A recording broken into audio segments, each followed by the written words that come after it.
All right, we are here at the last wrap up of my reading year of 2023.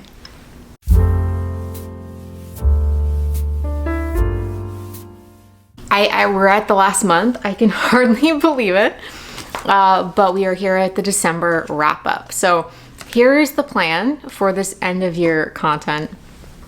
Today is a wrap up for all the books that I read in December 2023. The next video will be when I tell you my favorite books of 2022. Yes, 2022. I did not, I was about to say I didn't have a typo. Speaking, Kendra. I didn't do a video last year for 2022. We moved around Thanksgiving and then we went out to California to be with Sam's family for Thanksgiving, and it didn't happen. But what is interesting, I will say, is that I made a favorite books of the year so far video, and then I wrote out my top 10 in my Nicci, and there was no overlap.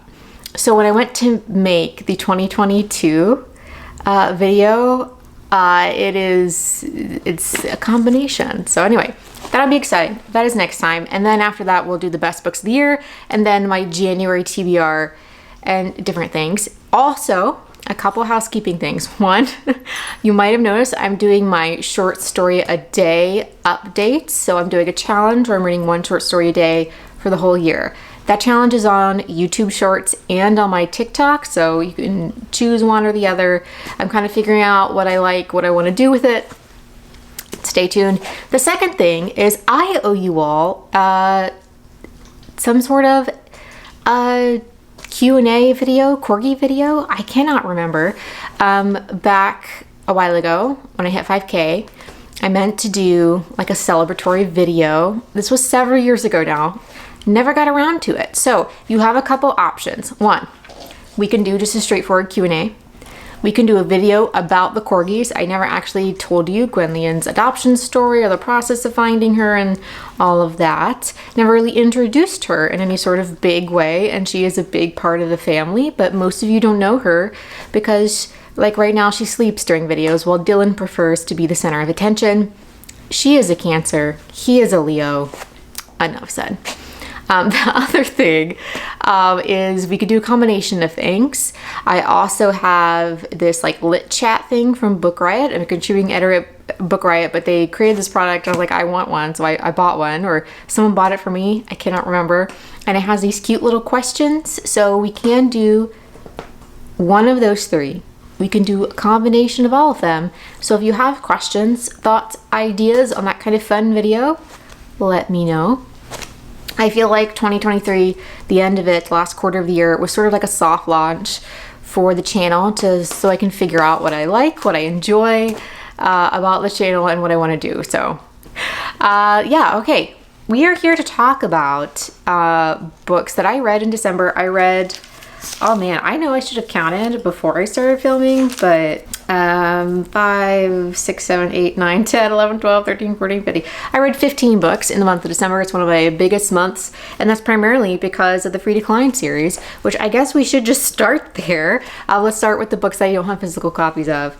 I get very anxious right before I go to sleep. I start thinking of all the things that I have to do the next day, all the things that I have to do the next year. Like, it's not great. So what I started doing was listening to just fun, escapist audiobooks.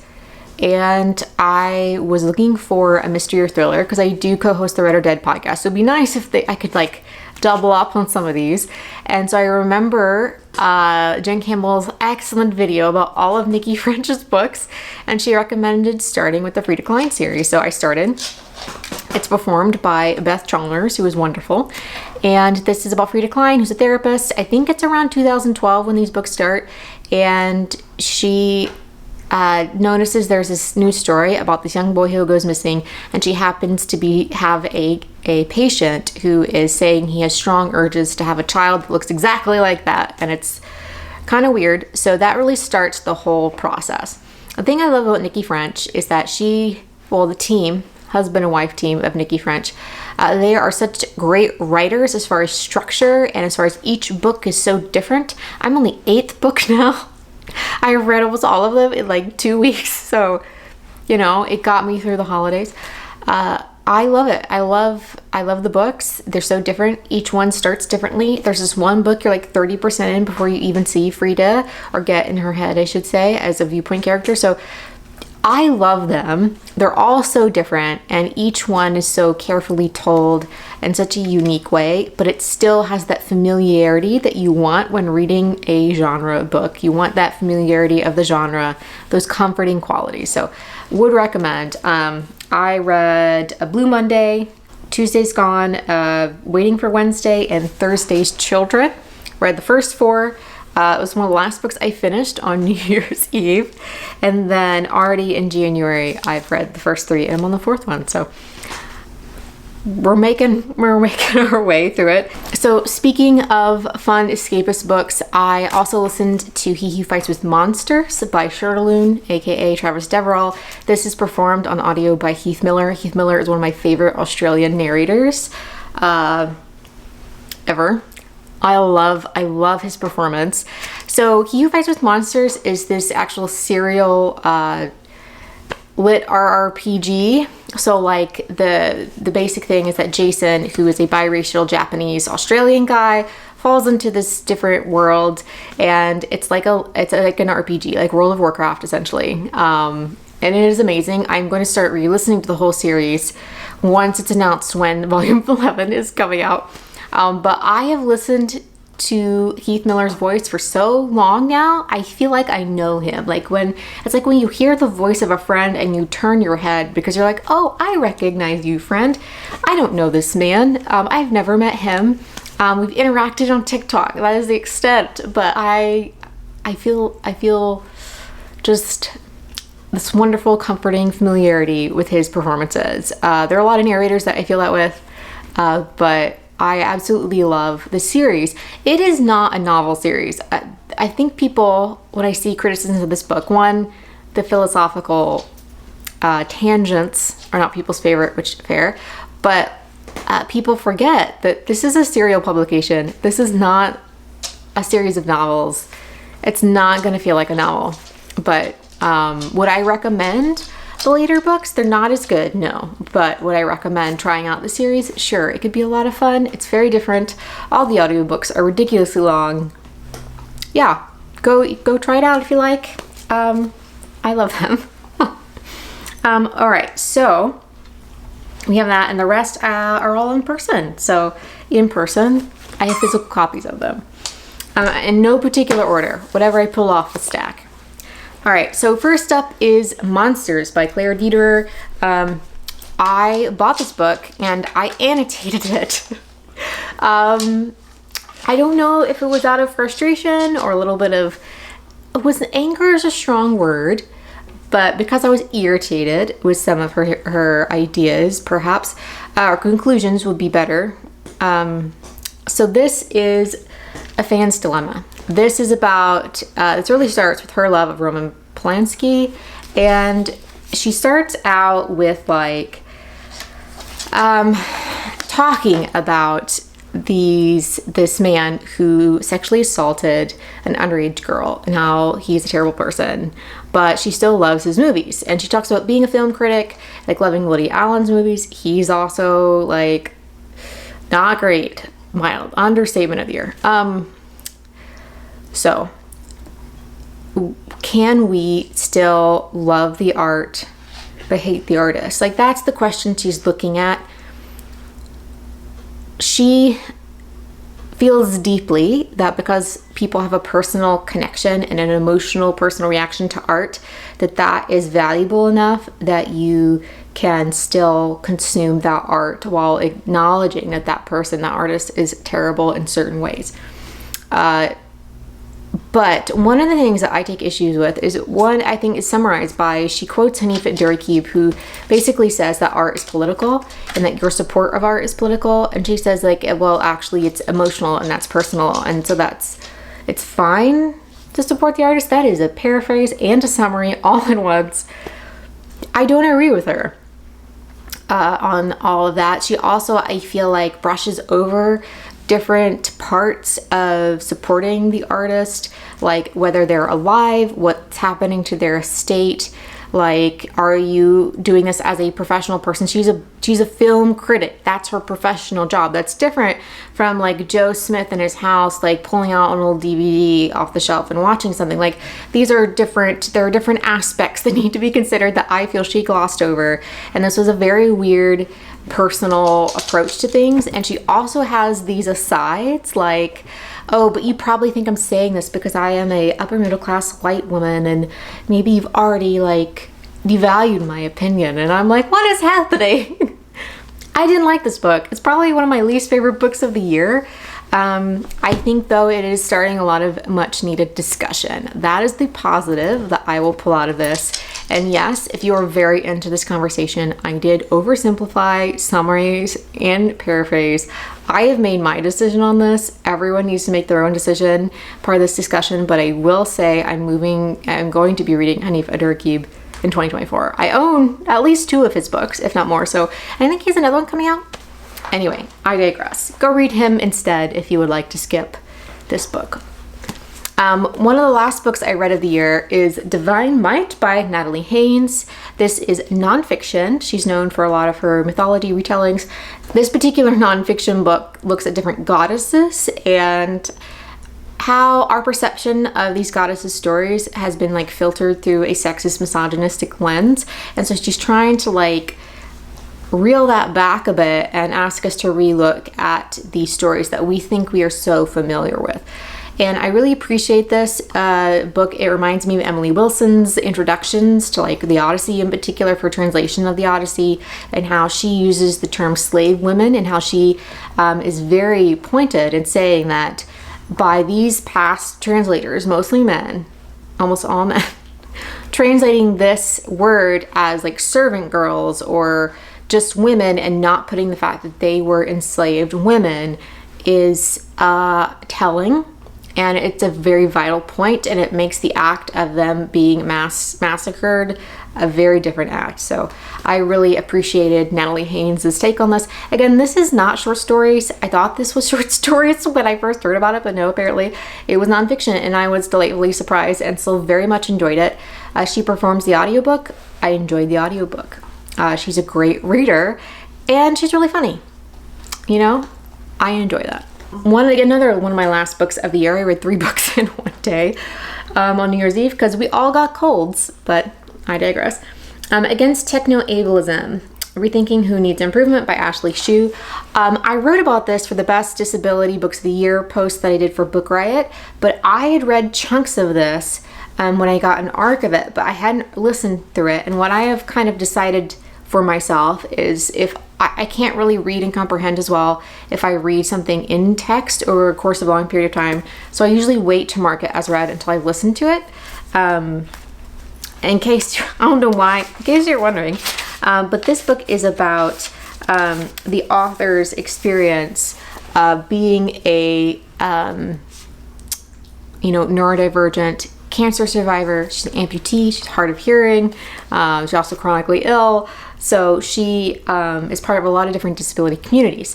So she talks about techno-ableism, and she is an academic. She teaches in, she's like a professor in, I think, technology and disability. Like that's her like little intersection, so it makes sense.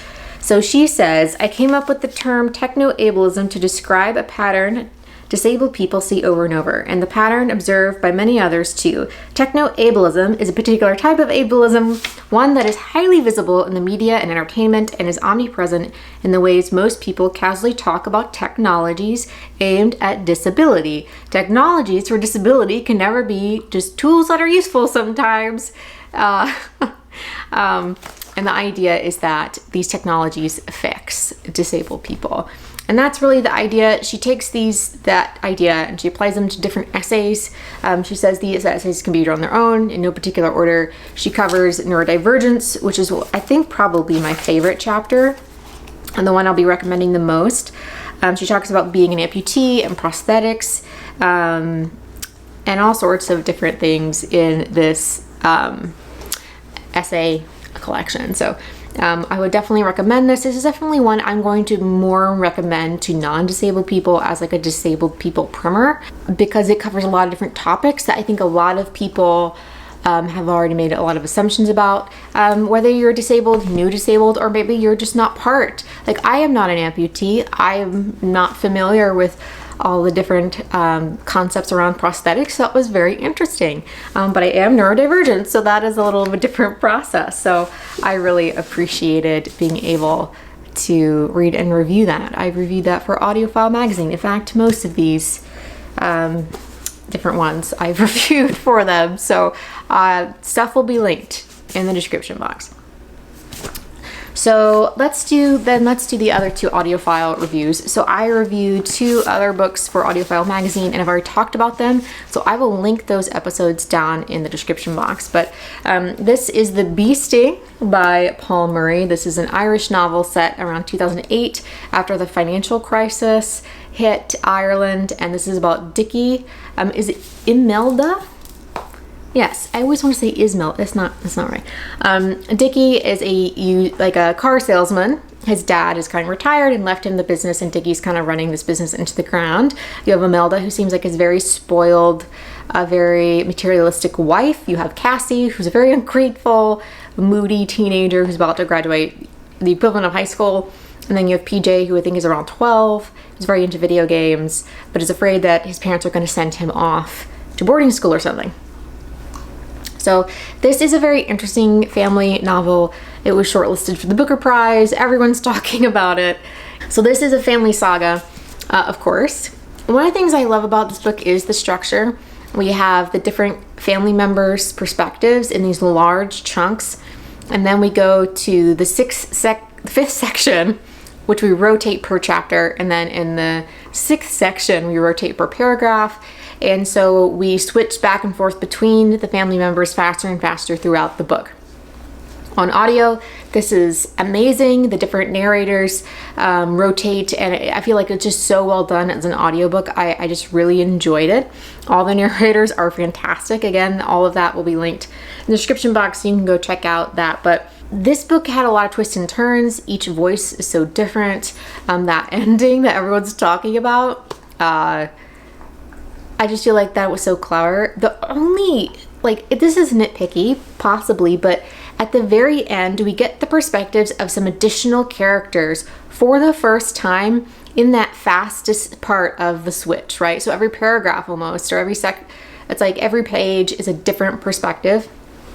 And we jump to some characters we've never been in the heads before. There's even a new audio narrator for one of them. And I did not understand why that was necessary.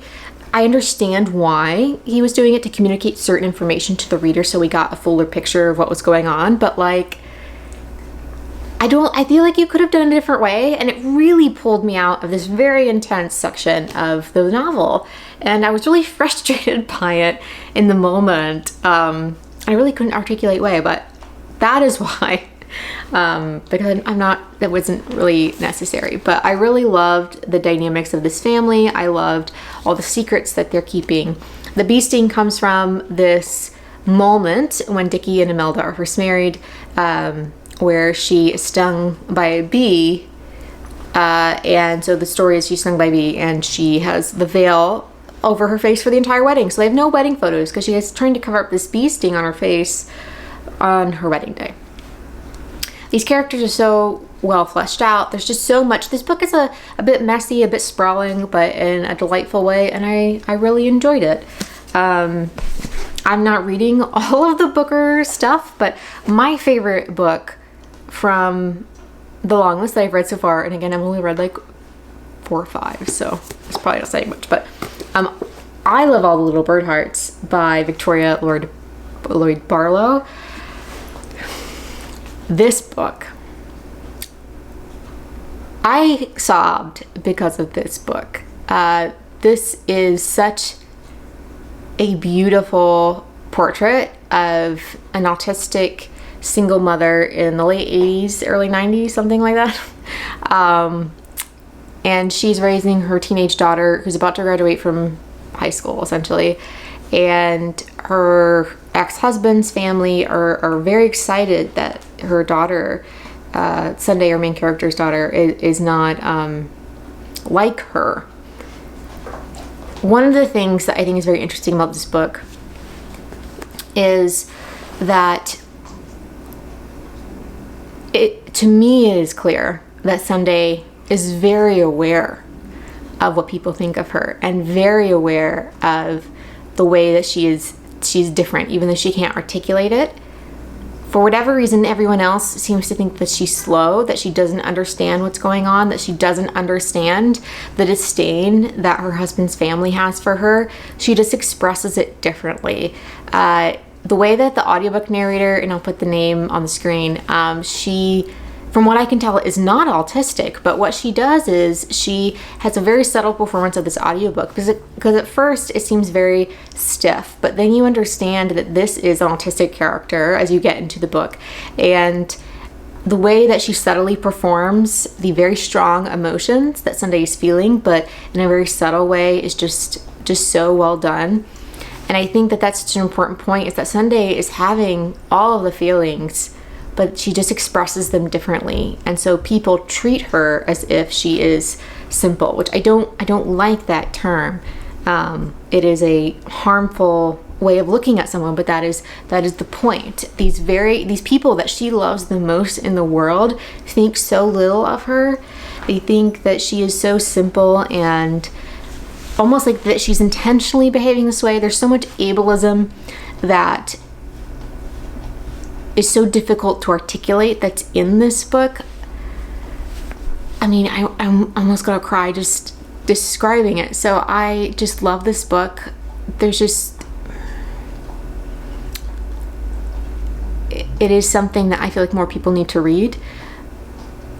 And I think a lot of people are scared sometimes. Some holistic people are scared to talk about this book because of the content, and they're not used to reviewing books by disabled people, by autistic people specifically. And so this is something that's needed, and I think people should definitely read more. I think a lot of people, when they start reviewing books they're not familiar with, like you see this with like poetry or really any genre that someone's not used to reviewing books with, they have to like readjust. And I think when it comes to books by disabled people, that when non-disabled people read those books, or people who are disabled but from a different community read those books, you could see that process happening. So that's been interesting to watch on BookTube. This is such a beautiful little novel, and I love it. I know a large portion why I love it is because I deeply connect with it and love it, but it's also just an important book on top of being a well-crafted book. So yeah, I'm gonna put that down before I ruin my mascara, because today we decided was an eye makeup day. All right, so the last 3 books I have are for my little advent calendar. I love advent calendars. Normally there are several in my house, but this year we didn't do really any besides my story a day advent situation. Now, I was actually doing a little dry run for the Story a Day challenge to see if that's something I actually wanted to commit to. So I did it for 25 days. And so I just finished off 3 short story collections. And so I read 1 short story collection a day from these, and I absolutely loved it. My mental health is so much better in the morning, and I really loved it. So we're gonna go over the books that I read. So first up is White Cat, Black Dog by the incredible author Kelly Link. This is inspired by fairy tales. And so each short story, I believe it's brackets, or at some point. Yes. So in like little parentheses at the title, you have what really inspired that short story, what fairy tale, folktale, whatever inspired that short story. All of these stories are so different and so vibrant. Let me see here. Some highlights. I did love The Lady and the Fox. That was a great story. I loved the White Cat's Divorce. The one, I guess it inspired the title. The White Cat's Divorce, first story in it, was very great. Prince Hat Underground. These are just so interesting, and I feel like if you love fairy tales as a lot of us do here on BookTube. You'll love these short stories. Kelly Link is really great at fantastical short stories. She does science fiction-ish stuff as well. Her first novel is coming out in 2024. I'm so excited for them. Next is Bliss Montage by the incredible Ling Ma. This is the author of Severance. I love Severance. It's one of my favorite books. It was my favorite book the year it came out, which is what, 2017, 2018? I can't remember. I'm too old. It's too far. So this is an interesting collection. I really struggled with the first part of this book. I did not really enjoy the first half. I mean, it was probably like a 3-star vibe going, and some of them I just didn't like, period. Like Yeti lovemaking, not really a Kendra story. I felt like there was so much, I had so many questions at the end. Anyway, but the last 4 stories were worth it, 100%. The last 4 stories, Office Hours in particular, was my favorite. Returning was actually really good as well. It's really difficult. They were all very, very good. So, for example, Office Hours is about this woman who goes into her professor's office and just takes a nap during his office hours. And it's like really squicky about like, what is this inappropriate? Like, what's going on? And there's a fantastical element at the end. Returning is about a woman who's married this man from like this made-up country, and there's this thing where you can be buried and it'll fix any of your problems, but there's a chance that you'll die and you'll never come out of it alive again. And so this woman who married a man from this country, they're going back to the country for the first time to participate in this, try to see if they can like fix their marriage. So that's part of it. There's a woman who mistaking her mother to have a traditional Peking, like, do they want a Peking duck? Like, what? It has this relationship with food and relationship with her mother and a relationship with culture and how America perceives her culture. The stories are just beautiful. And the stories that I didn't enjoy, like the one, I think it's called Los Angeles, that was okay. But there's like some linked short stories in there. And I just didn't really enjoy those stories very much. But overall, I'm very glad that I finished it and pushed through. Because to be honest, I was like finished Yeti lovemaking. I was like, should I even finish this? But we pressed on. And I'm glad I did. But yeah, so just a heads up going into it. The last one I have is a finalist for the National Book Award here in the United States, and that's Temple Folk by Alia Bilal. And this is a short story collection. It's only a short story collection, all centered around a temple of Black Muslims who are of a wide range of connection with this temple. Some of them have left. Some of them have just joined. Some of them are teenagers trying to decide if they're going to still cover their hair. Are they going to eat pork? Like what?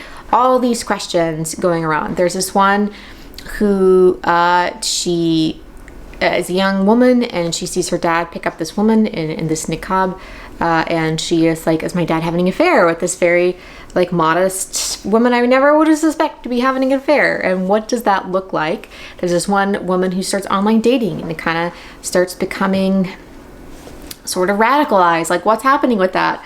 I really enjoyed this collection. Not every story really hit with me. I really don't like undercover cops and stuff, and there was just some of that I didn't enjoy. My favorite story in the collection, though, is the last one. And it's about, it's called Due North, and a young woman's father has just died. He's an imam, and he was very greatly respected in the community. But when he dies, in his will, it says take him back to, I think it's his Baptist, is it Baptist church? Anyway, take him back to his Christian church where he used to be a pastor. And she's like, oh my word, like, was my dad actually a Christian this whole time? Like, this crisis of faith for her father, for her, plus her brother, who is estranged from the family, who she knows is gay, or at least queer, is coming back to, be part of the funeral. Lots of feelings. I think it's the longest short story in the collection, but it is just an incredibly beautiful story. By the end, I was just like, it's just so good. So anything she writes next, I will pre-order. Like, this woman is very talented. And while every story was not 5 stars, that last story alone, like, yeah, very successful, which is why I ended up doing the story a day challenge. So again, check out shorts here on YouTube for that. Again, I'm playing around with TikTok casually, casual relationship, definitely for sure. But yeah, you can head over there. And I also have corgi content on TikTok, which is interesting, but I digress. Yeah, so those are all of the books that I read in December. That's it. That's the wrap up. Next time you'll see me, I will be talking to you about my favorite books of 2022, which will be an adventure because I read all of them over a year ago. But it's going to be worth it. I promise. All right. Talk to you later, friends. Bye.